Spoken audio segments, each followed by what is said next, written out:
This is something interesting to this USB out. This came with the apartment, by the way. If you look at the voltage, it looks a little bit too high, but I have my center switch here, which can handle a higher voltage. Oops.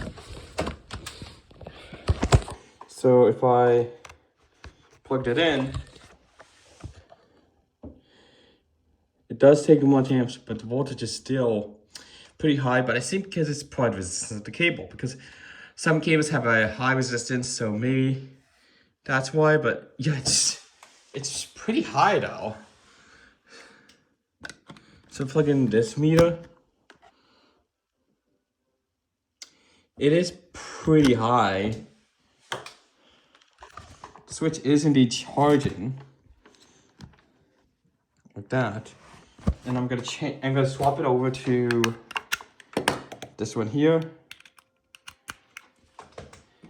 Because when the power came back on, it was on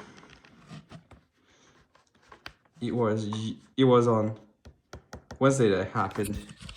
It's on off, and then like I see on this one here, you can see the voltage did indeed drop, but you can see it's still kind of high. But this one here is fine because this cable does have a 56 kilo resistor inside, so that can combat against the voltage drop. So for this one here, it's fine. But I'm worried that any low power devices might get fried from this USB port. But then again, I think that voltage is just slightly higher for voltage drops. So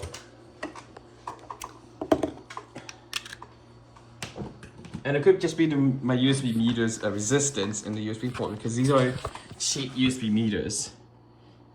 So you can see amperage reading. Actually, let me go ahead and plug in this one on the top for it. Now it's 2524 volts. But see, 5.28 volts.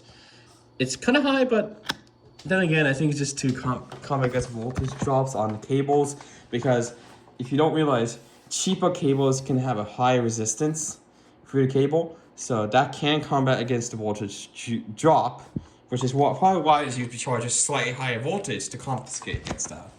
But that's kind of scary. That's kind of scary that without this plugged in, that it's this voltage sitting. That's kind of scary right there.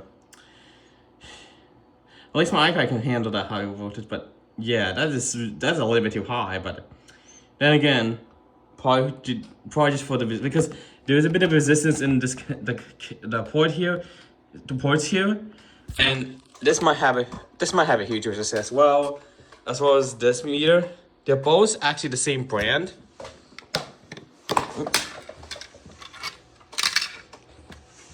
They're both by the same brand, as you can see here. So it's probably just resistance of this connector and this port here.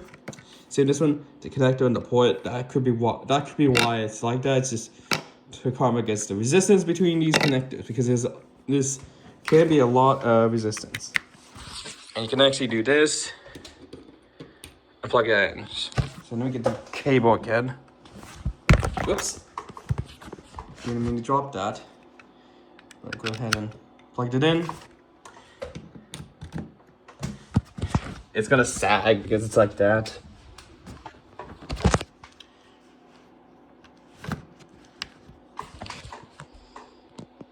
You can see it's charging. Now the switch can get to 15 volts, so this one can easily handle 5 volts. A bit of a high 5 volts current. And now you can see 5.29 volts and 5.27 volts. Because this is taking the load as well as this one. So it's gonna charge at reduced voltage. But see, it's still pretty high right here. But it jumps up. But that's just to prevent voltage drops between these cables, because a lot of these have high resistance, so that could be why.